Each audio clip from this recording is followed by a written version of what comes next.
Rapaz, o açaí, ele demora aí, em média, seus 3 anos para começar a produzir. Então isso quer dizer que o produtor vai ficar aí 3 anos investindo, sem ter nenhum tipo de retorno? Não é bem assim, e eu vou mostrar para vocês hoje como a gente pode fazer dinheiro, né, antes de começar a produzir açaí. Então fica até o final para não perder nada.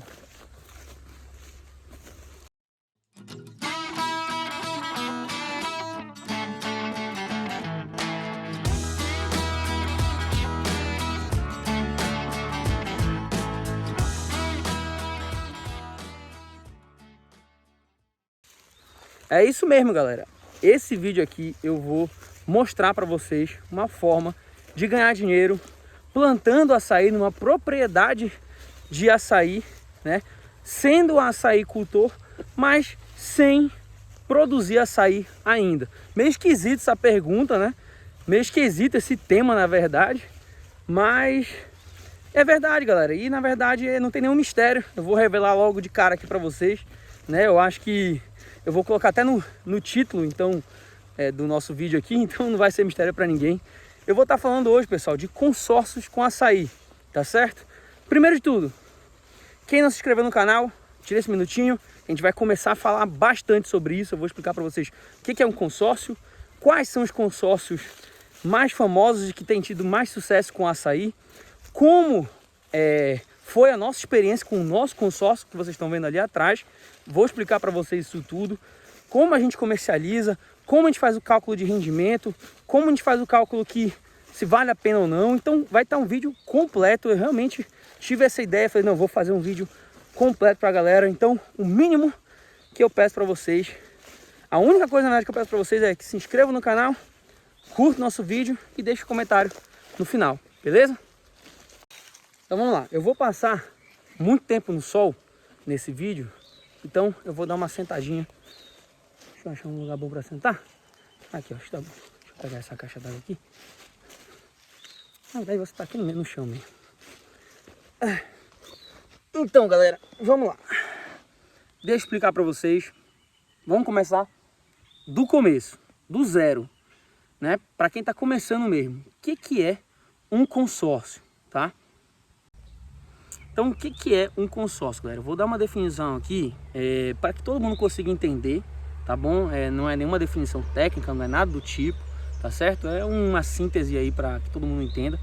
Então, um consórcio, pessoal, nada mais é do que uma combinação aí de culturas no meu plantio, que elas conseguem aí se desenvolver de forma harmoniosa e produzir seguindo algum tipo de estratégia, tá certo? Exemplo. A gente normalmente consorcia o açaí com culturas aí que vão ter um desenvolvimento mais rápido e uma produção mais rápida. Por quê? Como eu falei no início do vídeo aí, o açaí ele demora a produzir aí em torno de 3 anos, tá certo? Mesmo considerando uma cultivar precoce, tá certo? Então, ele demora 3 anos para começar a produzir. E o que acontece? A gente procura um tipo de consórcio, outra cultura que a gente consiga combinar, que tenha um retorno mais rápido, né, para que a gente consiga aí, vamos dizer assim, passar esses 3 anos de uma forma financeiramente mais confortável, tá bom? Então, essa aí é basicamente a lógica do consórcio de forma tradicional. Existem outras formas de consórcio para, por exemplo, enriquecimento do solo. Existe consórcio também para, vamos dizer assim, distração de pragas, muito comum no maracujá, inclusive, você plantar com o consórcio de outras plantas que são mais atrativas a abelhas, por exemplo. Mas é muito comum, talvez o mais comum seja a gente usar o consórcio aí para ter uma compensação financeira, beleza? Então, basicamente, isso aí é o consórcio.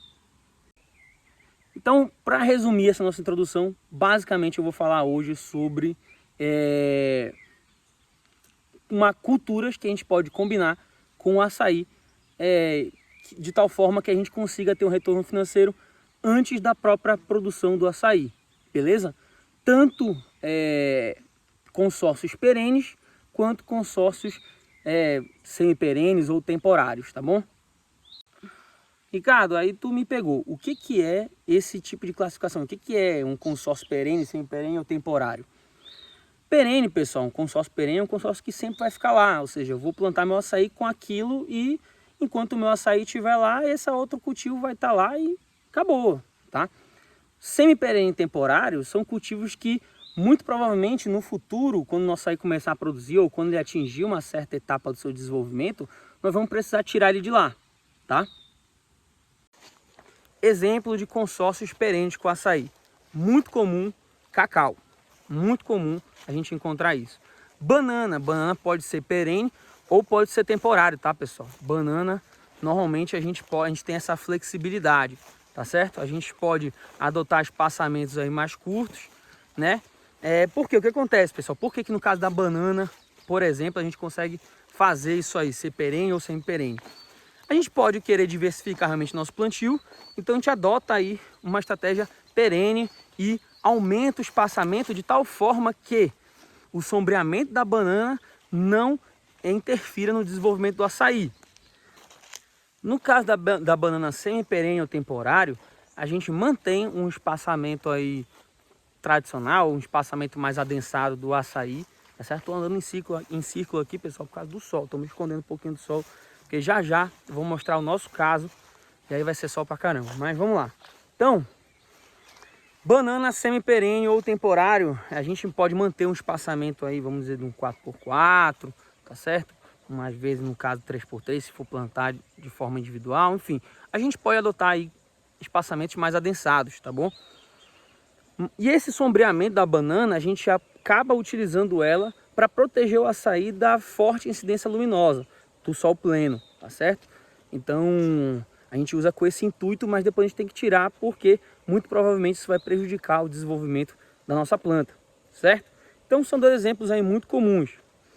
Exemplos de consórcios semi-perenes ou temporários.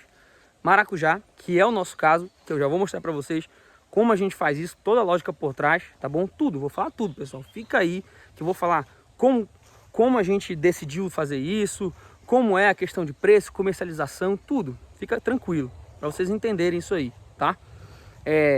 Então, maracujá, mamão, milho, tá? O que mais? Deixa eu pensar aqui a banana, né? Como já falei, né? Enfim, feijão, mandioca, tá? São consórcios, pessoal, que a gente pode plantar intercalado com açaí no mesmo espaçamento do mais, intercalado, na mesma linha de plantio, ou usando o corredor. É muito comum a gente usar no corredor, por exemplo, milho, mandioca, feijão, tá? E intercalado com açaí na própria linha, mamão, por exemplo, tá? A banana, como eu falei para vocês. Então são consórcios que a gente tem essa flexibilidade de trabalho, tá? O maracujá, por exemplo, pessoal, que eu vou mostrar agora para vocês, é nas entrelinhas, tá certo? As espaldeiras a gente faz nas entrelinhas do açaí, nos corredores. Então eu vou mostrar agora para vocês e vou começar a falar sobre o nosso consórcio com maracujá, tá certo? Pro açaí.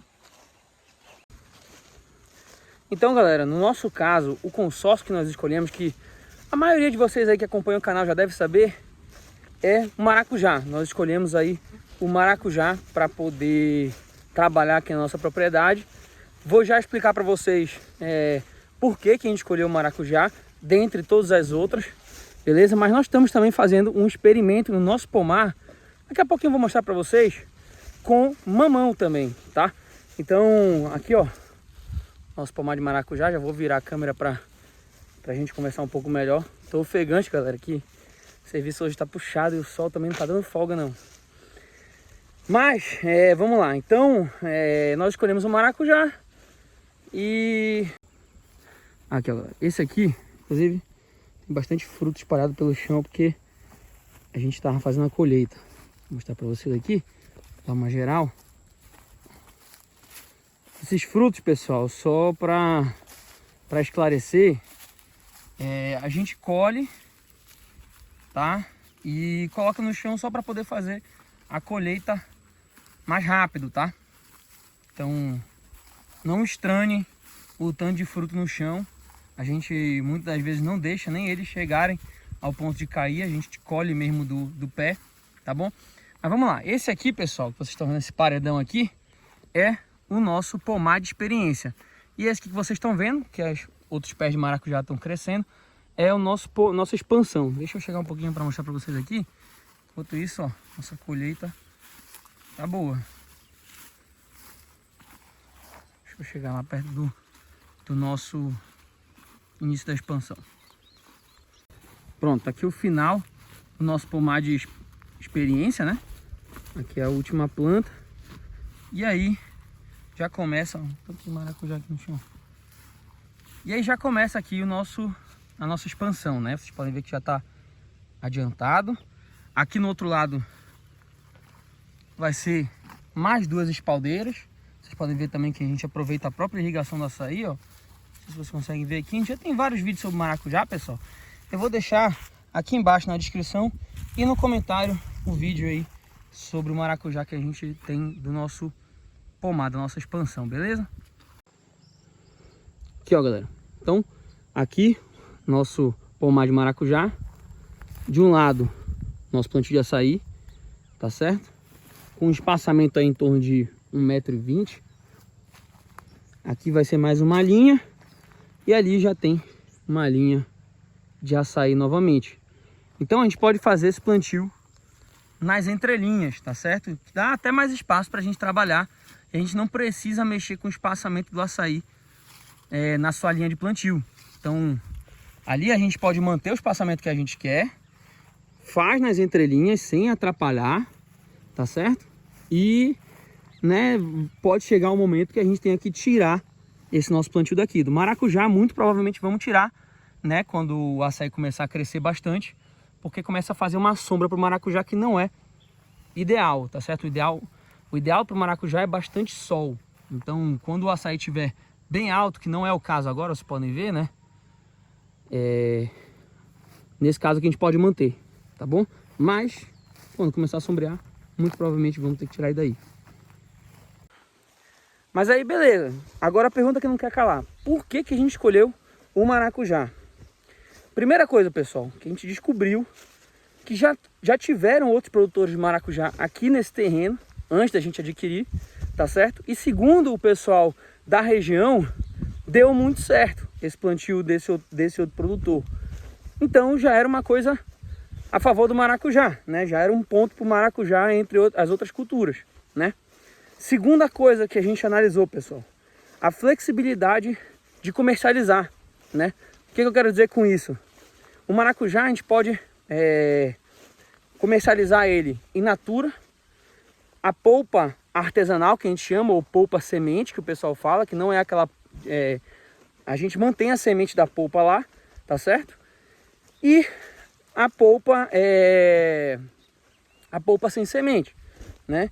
Então, o que acontece? Tem uma flexibilidade grande aí, mas a principal diferença é poder vender in natura, o fruto em si, a gente só pega a saca e vende, e a possibilidade paralela de vender ele em polpa, certo? Congelada, enfim. Então, essa flexibilidade é muito interessante. Por que eu quero dizer isso? Já vou mostrar para vocês, inclusive, na prática, um ponto positivo aí de vender em polpa comparado a vender in natura em relação ao maracujá. Tá certo? Mas, pessoal, a gente tem que tomar cuidado, porque existe sim um critério para a gente tomar essa decisão, bom? Mas antes de eu explicar qual é a lógica, tira esse segundinho, se inscreve no canal, curte nosso vídeo e deixa um comentário no final, beleza? Agora, sim, vamos abrir o jogo para vocês. A gente optou pela polpa, pessoal, porque é o seguinte, primeiro, que o quilo da polpa é mais valorizado, né? É mais caro do que o quilo do fruto, certo? Primeiro ponto. Segundo ponto, a gente quase não tem desperdício de fruto, tá certo? O que eu quero dizer com isso? O mercado de fruto in natura, pessoal, ele exige um certo padrão de fruto. E aí, o que acontece? Tem frutos que eles estão perfeitos, vou até mostrar para vocês um exemplo já. Frutos perfeitos e que a gente não consegue aproveitar ele porque não se encaixa no padrão que o mercado aceita. Já no mercado de polpas não tem isso. A polpa tá boa, posso usar ela. Então o desperdício, antigamente a gente descartava fruto por conta disso. E pô, isso aí às vezes dava, sei lá, uns 3 quilos, 4 quilos de fruto descartado, entendeu? Mas, galera, vamos lá. É óbvio, tá? É óbvio que nem tudo é tão simples assim, tá? Pra gente tomar essa decisão, a gente começou vendendo in natura, tá certo? Pra gente decidir mudar a nossa forma de venda para polpa, vou fazer mais uma lista. Primeira coisa, tivemos que medir o nosso rendimento de polpa da nossa produção, ter uma média mais ou menos de quanto rendia, tá bom? Hoje a gente mantém aí sempre acima dos 40%. Nossa produção aqui de maracujá sempre rende acima de 40% de polpa, tá bom? E o que isso influencia, Ricardo? Influencia o seguinte, pessoal. Vamos lá fazer umas continhas rápidas. O quilo do maracujá aqui na nossa região tá em torno de R$5. É o que a gente consegue vender o quilo dele para feirantes, tá?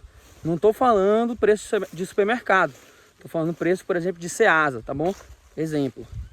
É até um pouco maior do que a Ceasa, R$5. Mas, de qualquer forma, R$5, mais ou menos, que a gente consegue vender o quilo do fruto natura para feirantes, tá bom? Que são nossos principais fornecedores.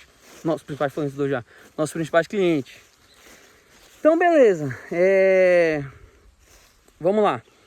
Se eu tenho uma saca de 15 quilos, eu vou fazer nela aí em torno de R$75, certo? Sem contar os frutos que eu acabei tendo que descartar, porque eles não se encaixavam no padrão de qualidade, tá bom? Beleza, então vamos só considerar os 75, sem considerar que eu já deixei dinheiro na mesa porque eu descartei. E quanto tá o quilo da polpa na tua região, Ricardo? Tá em torno de R$16 o quilo, tá bom? É o que a gente consegue vender também para feirante. Show de bola! E aí o que acontece? Vamos lá fazer o cálculo certinho para ver se vale a pena a gente vender polpa ou fruto. Como o nosso rendimento de polpa aí dá em torno de 40%, se a gente bater o mínimo, que é 40%, a gente vai ter aí o rendimento de uma saca em torno de 6 quilos, beleza? 6 quilos vezes 16, R$96. Ou seja, eu já ganhei em cima da mesma saca R$21 por conta disso, beleza? Sem considerar que eu não desperdicei nenhum fruto. Ou seja, a gente acaba transformando isso até mais, né? Acaba sendo um valor até um pouco maior, o valor virtual disso tudo, certo?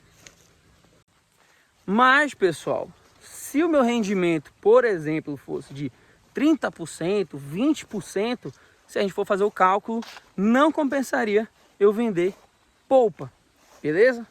Claro que a gente teria que considerar o quanto eu estou descartando em média, mas vamos considerar só os valores diretos, não compensaria. Então, para eu poder tomar essa decisão, eu teria que calcular meu rendimento de polpa da minha produção, pelo menos o rendimento médio, beleza? A gente tem vezes que nós batemos aí 50% de rendimento de polpa na saca, já teve uma vez que bateu quase 60%, tá bom? Então, esse bom rendimento aí de polpa que vem de um bom manejo, né, é o que possibilita com que a gente trabalhe com todas as possibilidades, né, ou com possibilidades de maior valor agregado do maracujá, beleza? Agora eu vou mostrar para vocês bem ali um fruto que foge, é um exemplo do que eu estou querendo dizer, né, que foge aí do padrão que o mercado exige, e vou mostrar para vocês que eu consigo ter um aproveitamento muito, às vezes, né, realmente pequeno de polpa, mas é muito melhor do que eu jogar fora, né? Outro ponto positivo, pessoal, da gente trabalhar também com a polpa é que a gente consegue aproveitar alguns subprodutos do maracujá. Quais são esses subprodutos? A própria casca, tá certo? Então, a gente quase não vende, para falar a verdade. A gente já fez uma ou duas vendas só da casca, porque guardar essa casca pra gente é um desafio, mas... Opa! Achei um frutinho aqui. Mas, pessoal, né? É uma possibilidade também. A gente acaba não tendo resíduo, a gente acaba não tendo nenhum tipo de perda, né? A gente aproveita aí, a gente agrega mais valor à nossa produção. Ó, aqui, um fruto, um maracujá, tá? Acho que eu vou até abrir esse aqui pra vocês, mas vamos lá, vamos fazer uma comparaçãozinha aqui. Aqui, ó, pessoal, peguei um maracujazinho aqui do nosso pomar pra mostrar pra vocês. Ele já tá bom, tá certo? Ele não cresceu muito, isso aí acontece. E são esses frutos que eu tô falando pra vocês que a gente acabava tendo que descartar, porque não tinha aceitação. Frutos muito pequenos, com pouco rendimento de polpa. Se a gente manda uma cesta com alguns desse aqui, aí o cliente pode achar ruim, né? Enfim, pode não comprar mais da gente. Mas esse maracujá aqui tá muito bom e eu vou já mostrar para vocês como tá por dentro dele. Então, esse tipo de coisa aqui, aproveitar esse tipo de fruto aqui é uma vantagem muito grande no mercado de polpas, tá certo? O mercado já de natura não ia ter uma boa aceitação ele. Aqui, ó, pessoal. Olha como tá dentro dele. Cheio de polpa, galera. Então, apesar de ser um fruto pequeno, ele tem um excelente aproveitamento de polpa. E uma polpa de excelente qualidade, ó. De excelente qualidade. E a gente já tá simplesmente jogando ele fora. Não que eu não tenha feito isso agora, né? Acabei jogando ele fora. Mas, para mostrar para vocês o que a gente acaba deixando na mesa muitas vezes, né? E são coisas que a gente tem que pesar muito bem na hora de escolher o nosso mercado, tá? Então, esse tipo de coisa aqui é um aproveitamento que no final das contas, pessoal, a gente pode dar uma diferença aí que compensa mais você manter, né, mudar a sua estratégia, na verdade, mudar a sua estratégia, né, ir para um outro nicho de mercado, enfim, tá? Aqui, ó, maracujazinho, cheiroso, inclusive. O que a gente não pode esquecer, pessoal, também, quando a gente fala de polpa, é que exige, sim, uma certa mão de obra, né? No nosso caso, somos nós mesmos que fazemos essa despolpa, tudo mais, com todo cuidado. Mas, claro, a gente tem que considerar todas as situações. Se fica difícil também para você poder manter a sua produção de polpa, enfim, porque por conta de tempo, por conta de disponibilidade, aí realmente você não tem outra opção, tá bom? Mas é interessante a gente ressaltar isso aí, tá, pessoal? Exige sim um beneficiamento, obviamente, exige mão de obra, exige vamos dizer assim, investimento em estrutura. A gente usa uma seladora, a gente faz na nossa cozinha tudo arrumado, a gente tem que comprar os saquinhos, mas no final das contas ainda assim compensa mais do que in natura para o nosso caso, né? Sobre os outros consórcios, pessoal, eu não tenho como passar para vocês sem ter a experiência no assunto. Então, eu não posso dar tantos detalhes como eu estou dando sobre o maracujá, sobre os outros consórcios, mas eu garanto para vocês que são consórcios aí que eu estou falando aqui, já tem experiências muito bem sucedidas com esses consórcios, são consórcios muito bem aceitos, sugeridos inclusive por Embrapa, Emater, tá certo? Então, à medida que a gente for avançando com nosso experimento de mamão, por exemplo, de cacau, eu vou mostrando para vocês mais detalhes sobre isso, beleza? Galera, quem ainda não se inscreveu no canal, se inscreve agora, curte nosso vídeo, deixa um comentário para dizer o que você achou, tá bom? Vão ter outros vídeos nesse sentido, tá, pessoal? Vão ter outros vídeos nesse sentido. Eu gosto de mostrar para vocês nossas experiências, tá certo? Então, quando a gente for avançando com as experiências que nós estamos em andamento, estudando, se aprimorando e tudo mais, vai ter vídeo também falando sobre elas, beleza? Então, galera, a gente se vê no próximo vídeo e até lá!